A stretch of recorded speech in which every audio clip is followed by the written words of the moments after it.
Divine Lord, and pray for the peace and prosperity of the whole universe. Shanti Shanti Hari Om Tat Sat. Om Stavakaya Dharmasya Sarvadharmasvarupine Stavakaya Dharmasya Sarvadharmasvarupine Avataravarishthaya Ramakrishna Te Namah. Asato ma sadgamaya tamaso ma jyotirgamaya. Asato ma sadgamaya tamaso ma jyotirgamaya. Pratyoramamritangamaya. Om Shanti Shanti Shanti.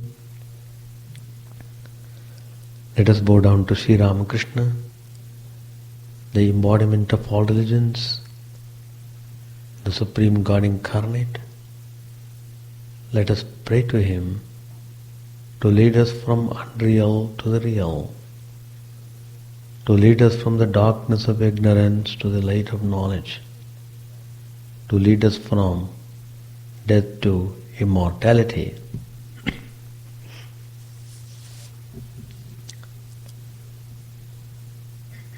We have been discussing many topics taken from the Gospel of Sri Ramakrishna.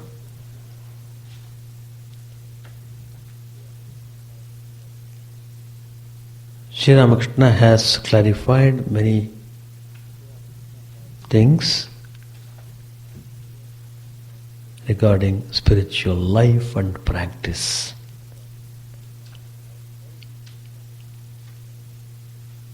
Why these incarnations come? It is only to help us,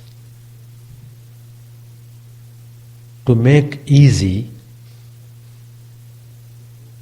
to guide us in the spiritual path,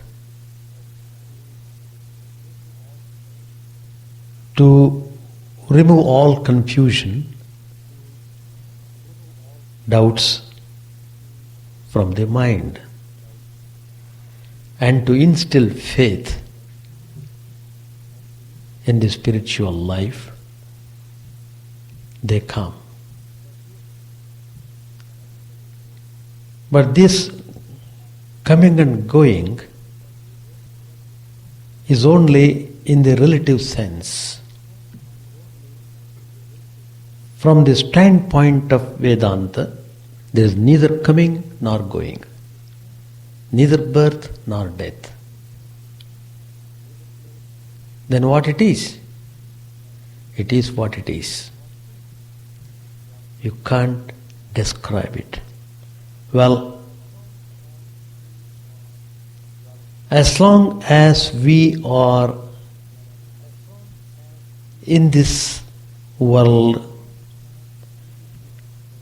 manipulating, maneuvering our life, we have to admit that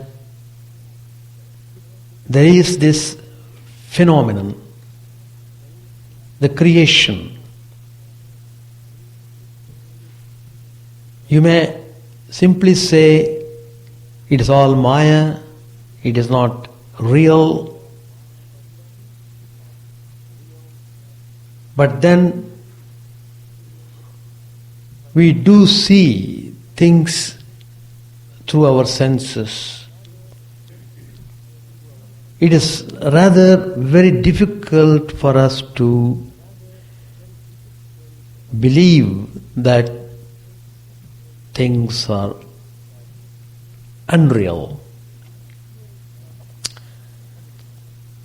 Herein comes the concept of Maya.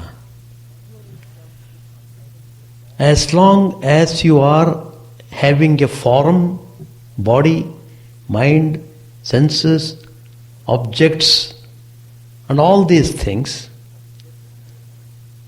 then there comes the importance and significance of the concept of Maya. Maya is a Vedantic term. It only signifies the power. All the activities going on in this world are on account of this most wonderful, indescribable power. We call it as Maya Shakti. That's the correct word. When that power is withdrawn, everything stands still.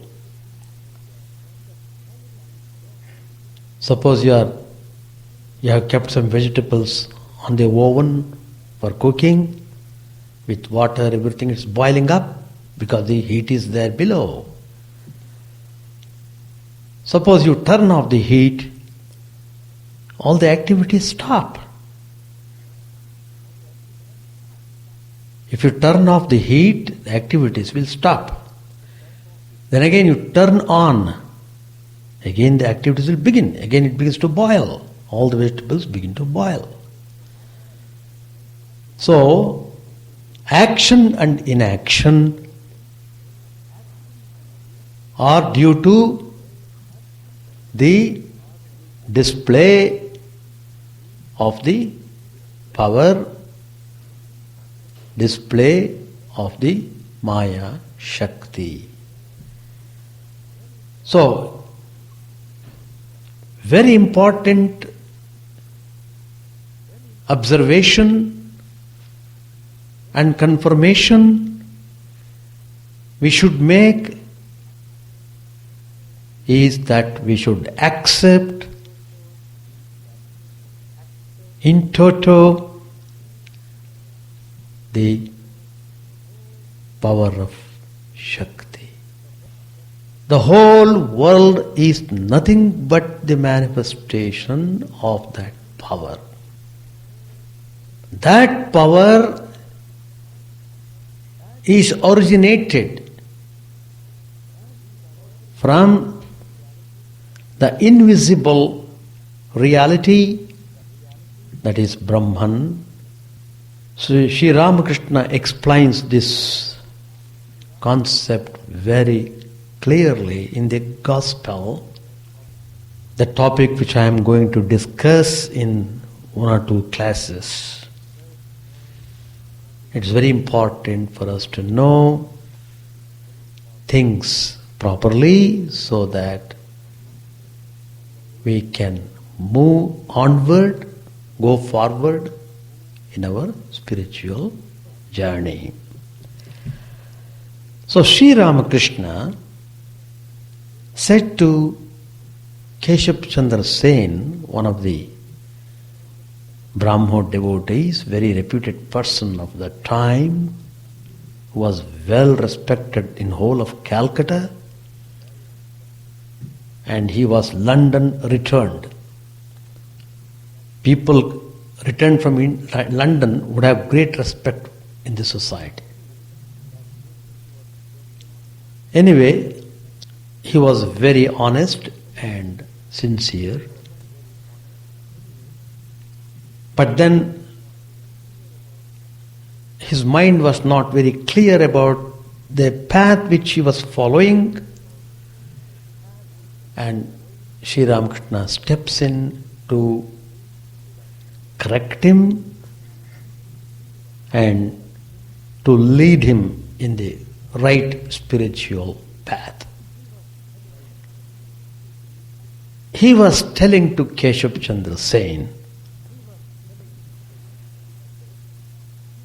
he whom you address as Brahman is none other than she whom I call Shakti, the primal energy, Adya Shakti. So Sri Ramakrishna is giving out the idea that Brahman is called as Shakti. That means Brahman is also Shakti, the power, the Maya Shakti, the primordial power. And so, it's because of this power you see all this manifested state. The whole world, the whole universe is acting well on account of this manifestation of the divine power. What is dissolution? When the whole creation stops its function. It is just like drawing the fire out, just like putting off the power. When the power is withdrawn, the whole thing comes to stand still. No activity of any sort. That's the state of dissolution. Again the creation will start. That is when you put on the power button, vegetables begin to boil. Same way, the whole manifested world begins its activities once again. So, dissolution means the manifested state goes into unmanifest condition. Creation means unmanifested state would come to manifest condition. This going back and forth from unmanifest to manifest and from manifest to unmanifest is going on account of the Adya Shakti, the primal power. From this concept of Adya Shakti emerges the concept of personal God. When Sri Ramakrishna says Brahman and Shakti are one and the same, it also means that the personal God and impersonal God are one and the same. As I explained earlier, the incarnations do come to help us in our spiritual path to realize our true nature. The personal God is doing the same thing. In order to cheer up in our spiritual pursuit, the concept of personal God has come, which is very useful. It is not fiction, it is not story, it is not illusion, it is real, very real. So, if you negate the power, then you negate the whole thing. No life, no activity. So, you have to accept Brahman and the Shakti, impersonal God and personal God. It's called Brahman in the Vedas when it transcends speech and thought and is without attributes and action.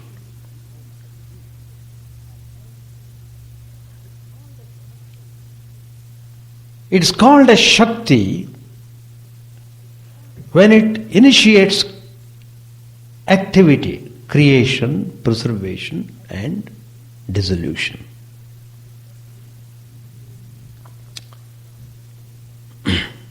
Now the next point Sri Ramakrishna points out, you may feel 1,000 times that it is all magic, but you are still under the control of the Divine Mother. You can't escape her. You are not free. You must do what she makes you do. A person attains knowledge of Brahman only when it is given to him by the Adya Shakti, which is called as Divine Mother. Then alone does one see the whole thing as magic, otherwise not. These are all the words of Sri Ramakrishna which I am just stating. As long as the slightest trace of ego remains, as long as you feel you are an entity, you are living within the jurisdiction of the Adya Shakti. When you say, I am this particular form, I am this, I am male, my name is so and so, my occupation is this, I am this, I am that, describing all your qualities, when you are in that state, you are certainly under the jurisdiction of the primordial power, which is Adya Shakti, which Sri Ramakrishna calls it Divine Mother.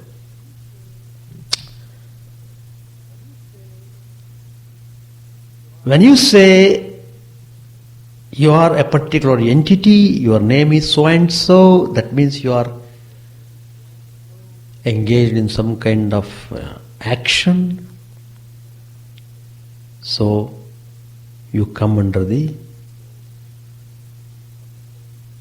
jurisdiction of Maya. So you are bound to accept that. Until you accept the concept of divine power, you can't have absolute freedom. That means you will be in bondage. Bondage means suffering. Once you accept the divine power, then there is hope of getting freedom. So, the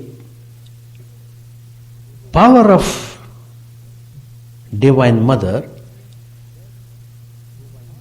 is very significant in the activities of the universe. All this play going on account of that power.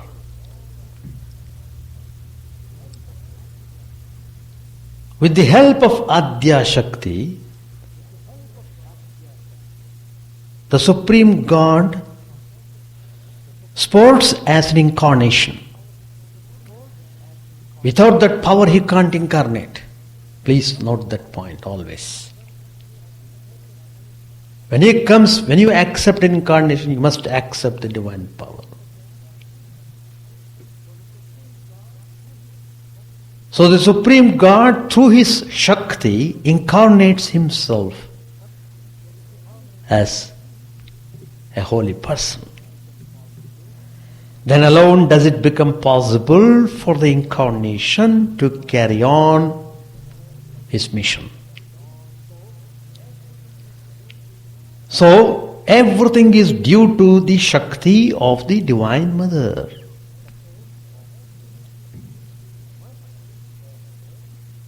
You must therefore, first of all, accept the concept of the Divine Mother. It should next initiate into next step. That is, worship, adore the Divine Mother. And then propitiate her. Why should you worship? Why should you propitiate the Divine Mother? Because you are having ego, you are having mind, you are having body, you are having senses, you are having karma vasanas, samskaras. You are pulled by so many things. You are being constantly pushed and pulled. So you need desperately the help of the Divine Mother. You are suffocated with bondage, so you want freedom. You can't expect freedom without propitiating the Mother. So Sri Ramakrishna tells that you have to worship her and propitiate her because she has the keys of the kingdom of God.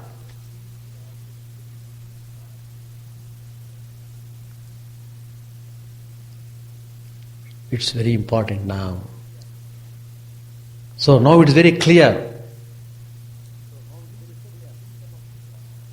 The keys of the kingdom of God are with the Mother.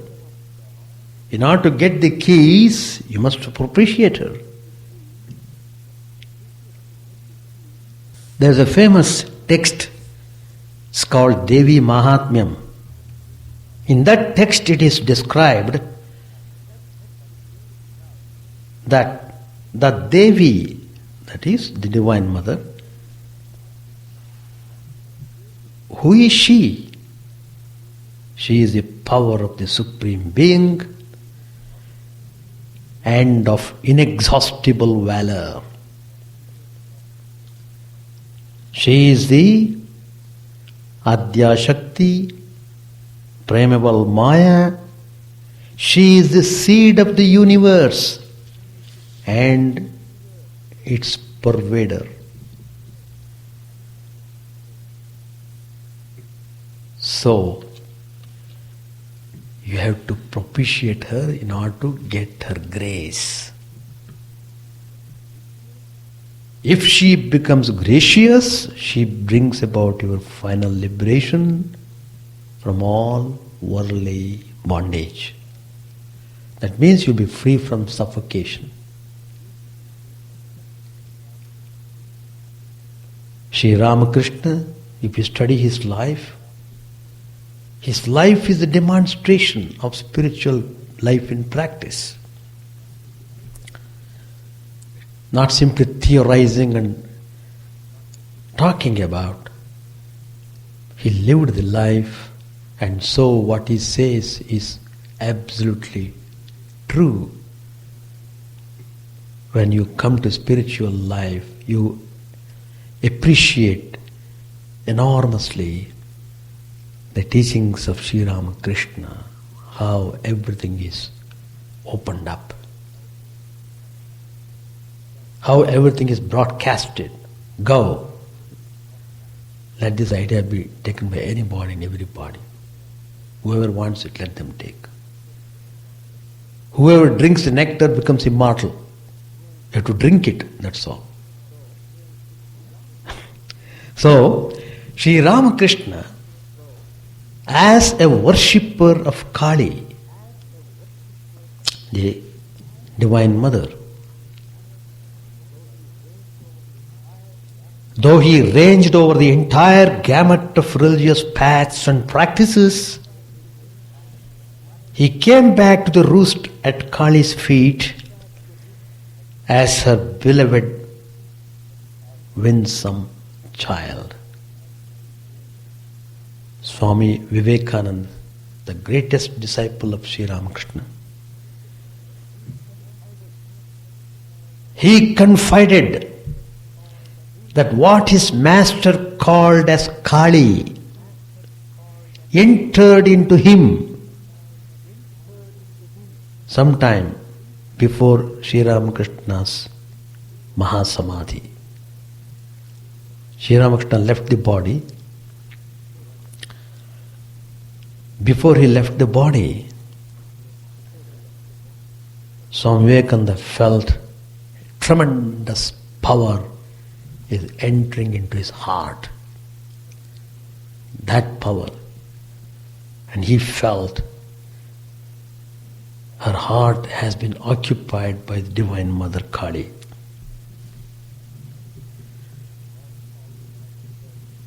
Sri Ramakrishna also has said many times, you can see in the Gospel, what is there here? Nothing but Divine Mother. And now, because Sri Ramakrishna is leaving the body, he has placed the Divine Mother in the heart of Vivekananda to carry on his tremendous work. Do you think it is possible to come several thousand miles away to America from India without penny, without clothes, without food? That itself should awaken you. The glory, the spiritual richness of Swami Vivekananda. How could he have Divine Mother in her heart unless he is pure? So Vivekananda is the personification of purity, master of the yogas, master of spirituality. That's why you could see his talks on yogas, masterly talks. Take any yoga, Raja Yoga, Bhakti Yoga, Karma Yoga. Read them. You feel how they are charged with some kind of supernatural power. How they have got purifying effect on your system. Even if you read once, it does have its effect upon you. People don't read. People don't want to do anything. Even if they are suffering, they are so weak they can't do any practice.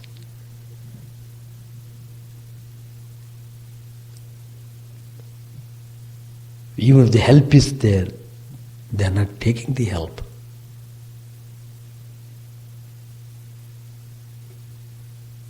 That means probably they have to suffer a little more before they act upon. That means you have to get rid of your lethargic tendency. You have to be active, you have to make your spiritual effort. Simply dozing away will not uplift you at all. Swami Vivekananda said to Western disciple about Mother Kali, he said, you see, I can't but believe that there is somewhere great power that thinks of herself as feminine and called Shakti, called Kali and Mother. This statement is there in one of his complete works. Though Sri Ramakrishna throughout his life worshipped Kali Mother, he regarded her as identical with Brahman, the ultimate reality. Let us not have any more confusion about what is this form, what is that formlessness, etc. If you come to Sri Ramakrishna, you should not have any doubts. If you have doubts, that means you are not following the teachings properly. You are not practicing properly. That's all I can conclude. So when Sri Ramakrishna says Brahman and Kali are identical, the ultimate reality which you call Brahman is the Divine Mother Kali. The Brahman which is impersonal God is Kali, the personal God. While Brahman is attributeless, formless and static, Kali has a form. She has various attributes and she is dynamic.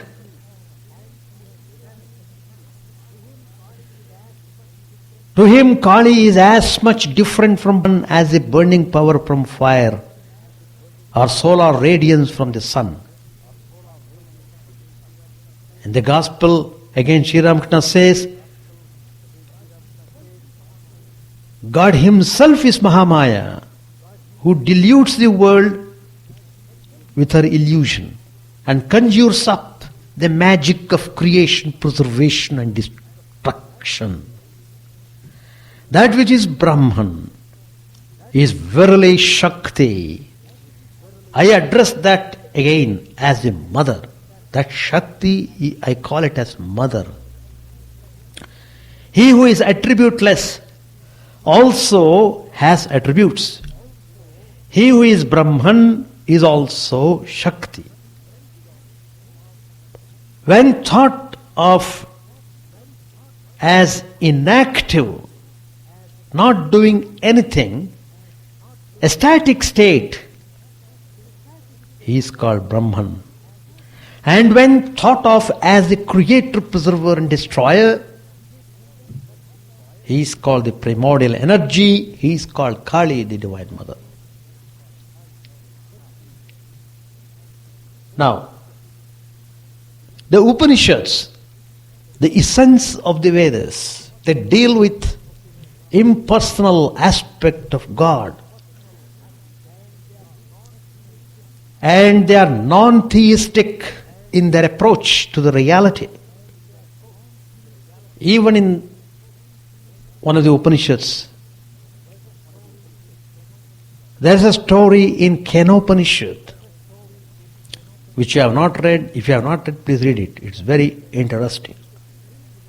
Brahman, the supreme reality, is said to have appeared before the gods, taking a wondrous and adorable form. It is in this story again we hear of the Divine Mother, who is called as Uma, who appears to Indra, the leader of the gods, and dispels his doubts about Brahman. In his commentary, Sri Shankaracharya says that Uma, the daughter of the Himalayas, is ever abiding with the omniscient Lord. Indra, knowing this fact, approached her and asked who the adorable being was. In his comments on the last verse of the 14th chapter of the Gita, Lord Krishna says, He is the support of the immortal, immutable, blissful Brahman. The lordly power by which Brahma sets about the task of blessing devotees, etc., is Brahman itself. That Brahman is myself, Lord Krishna is telling. Because the power and its possessor are not different. They are non-different. From the story of the Upanishad and Shankara's illuminating comments on it, it becomes clear to us that the grace of the Divine Mother is necessary for the realization of God and the attainment of freedom. Well, some people take up religious life very earnestly. There are people everywhere in the world trying and struggling in spiritual path. Very often they feel that in spite of their best efforts and intentions, the mind is unaccountably attracted and attached to the external world and its various objects. When we discriminate, we see the world as utterly hollow and insubstantial.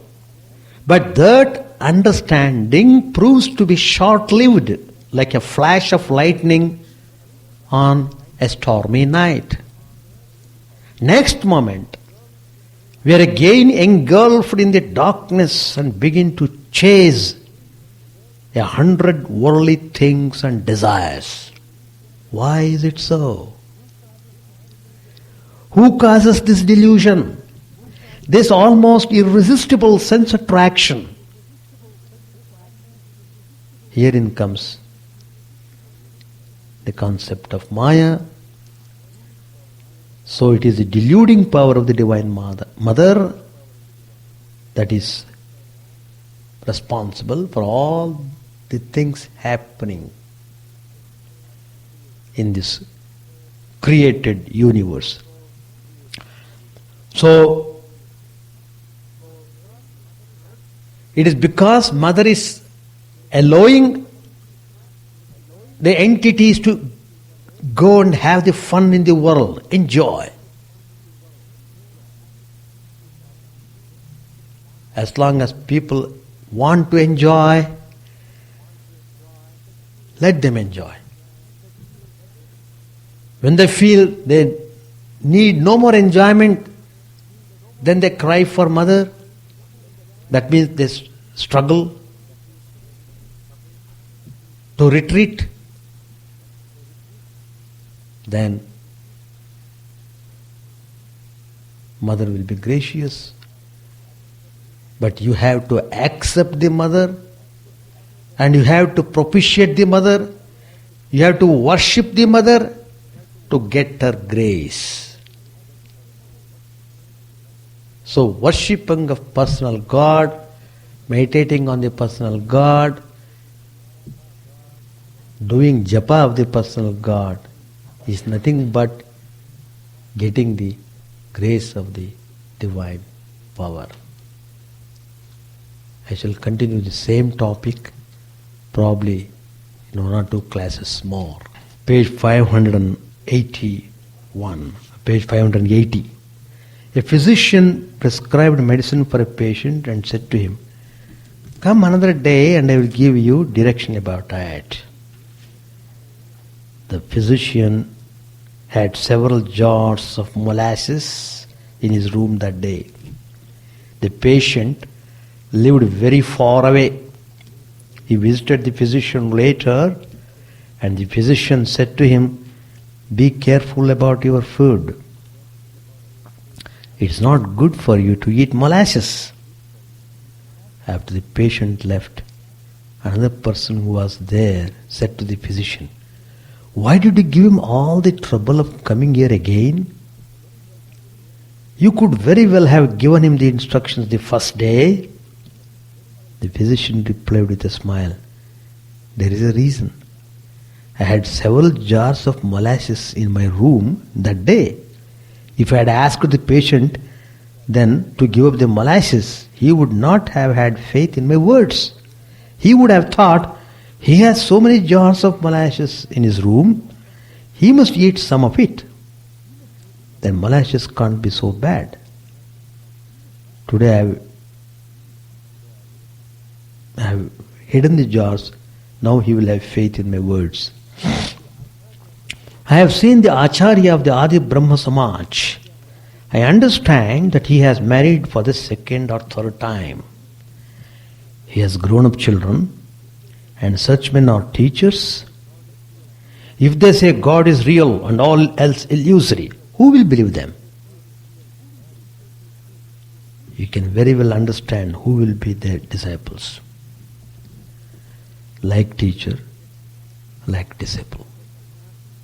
Even if a sannyasi renounces lust and gold mentally but lives with them outwardly, he can't be a teacher of men. People will say, oh, he enjoys molasses secretly. Once Mahendra Kaviraj of Sindhi gave 5 rupees to Ramlal. I didn't know about it. When Ramlal told me about the money, I asked him, for whom was the money given? He said it was for me. At first I thought that I should use it to pay what I owed for my milk. But will you believe me? I had slept only a little while when I suddenly woke up with writhing with pain, as if a cat was scratching my chest. I went to Ramlal and asked him again, was the money given for your aunt? The Holy Mother, his wife, Sri Ramakrishna's wife. No, Ramlal answered. Thereupon I said to him, go at once and return the money. Ramlal gave it back the next day. Do you know how it looks for a sannyasi to accept money or to be attached to an object of temptation?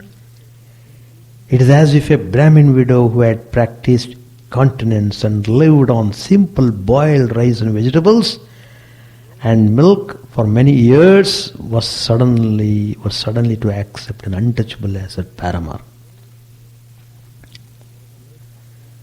There is a low caste woman named Bhagi Teli in our part of the country. She had many disciples and devotees. Finding that she, a Shudra, was being saluted by people, the landlord became jealous and engaged a wicked man to tempt her.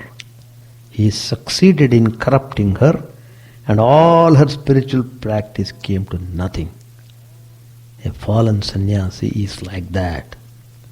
You are leading householders' lives. It is necessary for you to live in the company of holy men. First of all, the company of holy men, then Shraddha, faith in God. How can people have reverence and faith in God if the holy men do not sing His name and glories? People respect a man if they know that in his family there have been royal ministers for 3 generations. To Yam, Master said, even if one has attained knowledge, one must still constantly practice God consciousness. Nangta used to say, that is Totapuri, what's the use of polishing the outside of a metal pot one day only? If you don't polish it regularly, it will get tarnished again. I shall have to go to our home sometime. I shall have to go to your house sometime. If I know your house, I can meet other devotees there. Please go to see Ishan sometime. I shall stop here. No, the point is, first of all, the person should aspire for spiritual life. Then he will approach a person to follow a particular path, to have a particular form of God, so that you can hold on to that personal God and practice it, practice all the disciplines required. And when you repeat the sacred divine name of that particular form, of that personal God, then because of the power of the purity and your practice, you will be blessed by the realization of the truth. And you will know what it is, everything. No, it depends. It depends. Choosing means it's like this. First of all, there should be spiritual aspiration from the aspirant. Then when that spiritual person who is aspiring for spiritual path, when that person approaches us, then we will guide that person with some literature so that to prepare him properly, so that he will go with clear concept of the things. Like that we do. There are so many ways of choosing the disciple. In case of incarnations, they know, so they themselves will pick them up, choose them. But there are some teachers, for example, if you take our example, we are all the instruments of Sri Ramakrishna. We feel whatever Sri Ramakrishna wants, that will be done. It's by the Sri Ramakrishna's will you have come here, and by his will you are able to come regularly, you attend the class and so on. And then because of constantly hearing about Sri Ramakrishna, you feel a kind of spiritual kindling in your heart, and why not I try the spiritual path, like that the feeling comes to you. Then you will approach us, and then we will say, okay, you read some of these books so that you are stabilized in your thinking. What is needed is, in spiritual practice, stability is important. Stability. You must be stable and steady. Then only it is possible to go onward. Otherwise what happens? Mind is so distracting, and every now and then you keep on shifting your mind from one thing to another. Then you will not be able to do any practice at all. See, if you want to have the vegetables properly boiled, you must allow the fire to heat up for sufficient time. If you keep on keeping the vegetables on and off, it will not be boiled at all. It has to be steadily boiled for some time. In the same way, when you take up spiritual path, when you get spiritual guidance, you must follow it steadily for sufficient period of time, not simply distracting yourself. And the period of time depends upon how much you have to face your problems in your system, because it depends upon your inner struggle. Sometimes some people, they don't have any kind of reactions in the mind. For them it is very easy. Some people, they may have so many things coming up, disturbing the mind, so they have to sort it out and remove the weeds, remove the impurities, and keep practicing it. So time factor differs from person to person. So how to make study? There is a question. Huh? The point is you have to identify the causes for unsteadiness. You have to figure it out, why it is happening, why I am unsteady, what is the reason. Because your background, your surroundings, your association, all these come into play. So where I am going wrong? Am I going wrong with my association? Where exactly I am going wrong? So you have to find out that.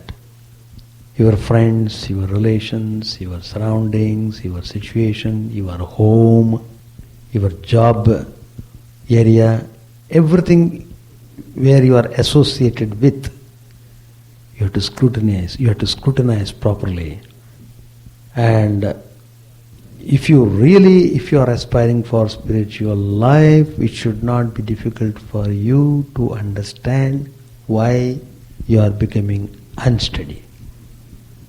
So the reason is easy to follow. We can find out the reason why you are unsteady. Then how to make it steady?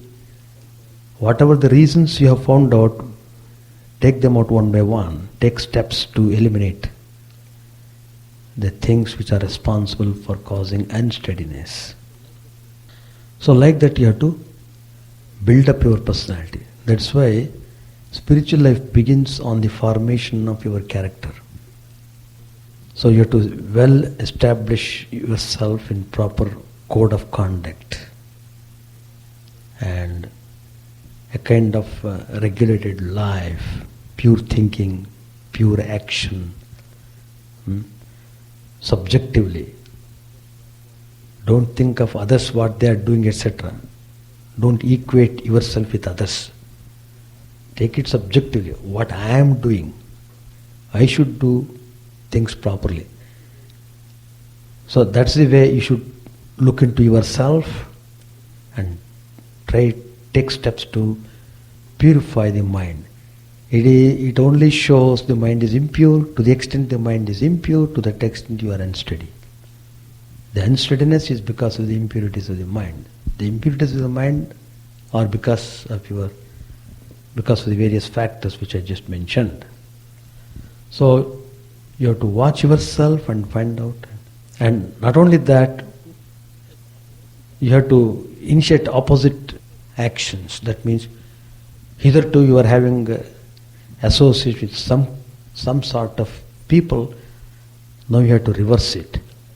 You have to have association with such people by coming in contact with whom you will be able to have peacefulness of the mind. Like that you have to take steps. Chant the name of the Lord and His glory unceasingly, that the mirror of the heart may wipe clean and quench that mighty forest fire, worldly lust, raging furiously within. O name, stream down in moonlight on the lotus heart, opening its cup to knowledge of thyself. O self, drown deep in the waves of His bliss, tasting His nectar whatever His tap, bathing in His name that bought for weary souls. Various are thy names, O Lord, in each and every name thy power resides. No times are set, no rites are needful for chanting of thy name. So vast is thy mercy, how huge then is my wretchedness, who find in this empty life and heart no devotion to thy name. O my mind, be humbler than a blade of grass. Be patient and forbearing like a tree. Take no honor to thyself, give honor to all. Chant unceasingly the name of the Lord. O Lord and soul of the universe, mine is no prayer for wealth or retinue, the playthings of lust or the toys of fame. As many times as I may be reborn, grant me, O Lord, a steadfast love for Thee. A drowning man in this world's fearful ocean is Thy servant, O sweet one. In Thy mercy, consider him as dust beneath Thy feet. Oh, how I long for the day when an instant separation from Thee, O Lord, will be as 1,000 years. When my heart burns away with its desire, and the world without Thee is a heartless void. Prostrated at Thy feet, let me be in unwavering devotion, neither imploring the embrace of Thine arms, nor bewailing the withdrawal of Thy presence, though it tears my soul asunder. O Thou who stealest the hearts of Thy devotees, do with me what Thou wilt, for Thou art my heart's beloved, Thou and Thou alone. O Lord, lead us from the unreal to the real, lead us from darkness to light, and lead us from death to immortality. May all be free from dangers, may all realize what is good, may all be actuated by noble thoughts, may all rejoice everywhere. May all be happy, may all be free from disease, may all realize what is good, may none be subject to misery. May the wicked become virtuous, may the virtuous reign tranquility, may the tranquil be free from bonds, may the freed make others free. May good betide all people, may the sovereign righteously rule the earth, may all beings ever attain what is good, may the worlds be prosperous and happy. May the clouds pour rain in time, may the earth be blessed with crops, may all countries be freed from calamity, may holy men live without fear. May the Lord, the destroyer of sins, the presiding deity of all sacred works, be satisfied. For He being pleased, the whole universe becomes pleased. He being satisfied, the whole universe feels satisfied.